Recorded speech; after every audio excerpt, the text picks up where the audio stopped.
Cette semaine, enquête, comment propager le virus de la peur dans le débat anti-vaccination pour contrer la grippe AH1N1. Il n'y a personne qui va aller accepter de tester des armes biologiques. Qu'est-ce qu'on fait? On les passe dans les vaccins.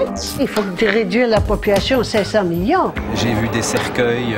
C'est pas l'Halloween, arrêtez de faire peur aux gens. Et le Québec, paradis des compagnies minières, sans scrupules.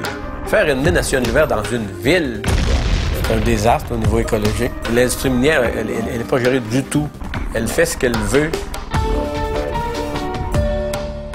Bienvenue à Enquête. Qui dit vrai autour du vaccin pour contrer la grippe AH1N1? Qu'on soit ou non d'accord avec eux, ceux qui en font la promotion s'affichent à visage découvert. C'est une des plus belles découvertes, les vaccins. Mais qu'en est-il de ceux qui déconseillent ce vaccin? Mais arrêtez de vacciner vos enfants, bon sang.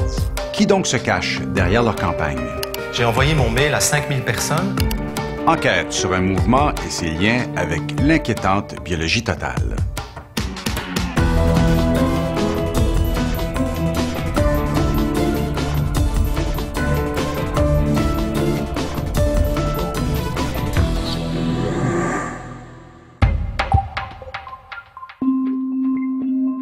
Faut-il se faire vacciner, oui ou non? La décision n'est pas prise pour moi. Elle n'est pas prise encore. Moi non plus.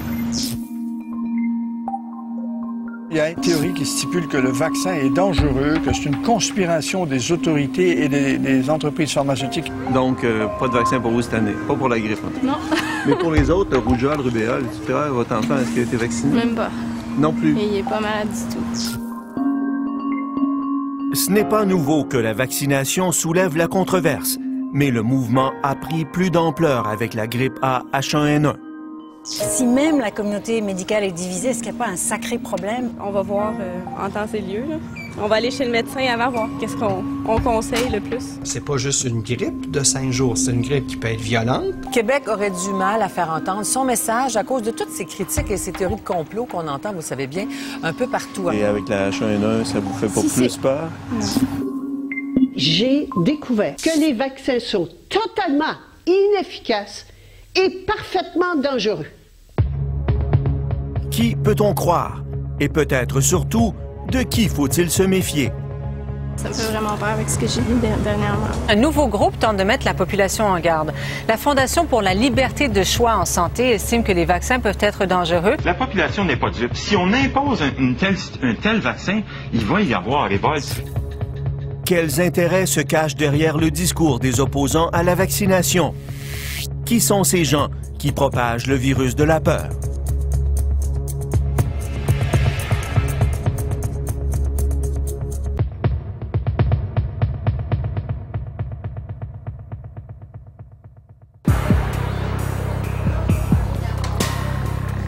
Jamais au Canada, on n'avait vu un tel rassemblement d'opposants à la vaccination. C'était le 12 septembre, au Centre des congrès de Montréal. Près d'1 millier de personnes avaient payé pour venir entendre une série de conférenciers sur les dangers de la vaccination. La porte-parole de l'événement, l'ancienne chanteuse Claude Valade. Mais il reste une place où on a le droit de décider, puis c'est sa santé. Alors, on s'informe.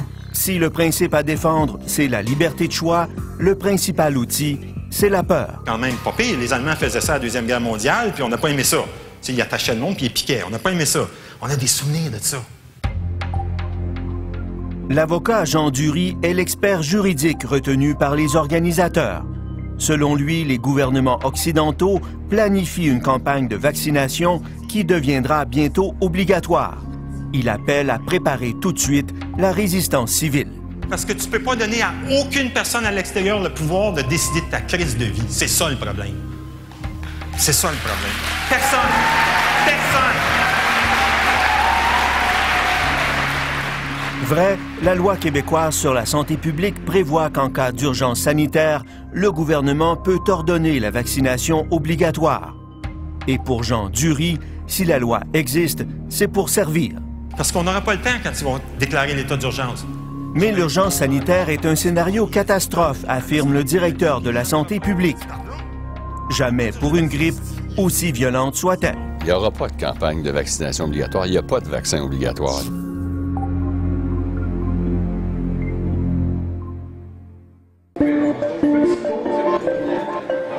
La conférence de Montréal avait aussi ses experts scientifiques, comme Jean-Jacques Crèvecoeur. Belge d'origine, habitant au Québec depuis 2004, il a étudié la physique et la philosophie, mais pas la médecine. Jamais, jamais, jamais, aucun vaccin n'a apporté quoi que ce soit en termes de santé publique, sauf les maladies. Pour lui, la grippe A H1N1 n'est qu'une pandémie médiatique au service des entreprises pharmaceutiques. Alors celui qui me fera croire encore que les vaccins, ça protège de quoi que ce soit il ne veut pas entendre, soit c'est un imbécile, soit il est payé par les laboratoires. Mais arrêtez de vacciner vos enfants, bon sang. Arrêtez de vous faire vacciner. Je ne sais pas où monsieur prend ses informations, qu'est-ce qu'il a à vendre exactement, mais dans le domaine de la médecine, c'est une des plus belles découvertes, les vaccins. Attendez, c'est la même bêtise pour tous les vaccins. Le principe même est faux. Cette autre conférencière, elle, a étudié la médecine. Il s'agit de Guylaine Langto. Croyez-vous encore au système médical, au système politique, au système légal, au système des médias? Avec la grippe A H1N1, elle reprend la croisade anti-vaccin qui lui avait valu, entre autres choses, son expulsion du Collège des médecins du Québec il y a une quinzaine d'années. Je vais vous donner un exemple, puis si vous ne comprenez pas avec ça, allez vous faire vacciner.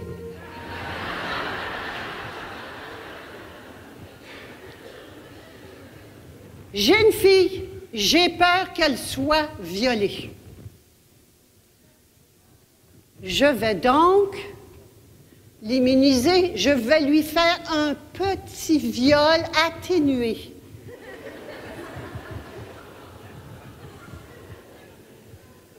Est-ce que je continue? C'est exactement cela. Je cherche un mot poli. Nous sommes à la télévision, mais c'est désespérant d'entendre ça. Les participants à la conférence ont réservé une ovation debout à Guylaine Langto. Ils se pressaient ensuite nombreux à son kiosque pour acheter ses livres et son DVD portant sur les dangers de la vaccination.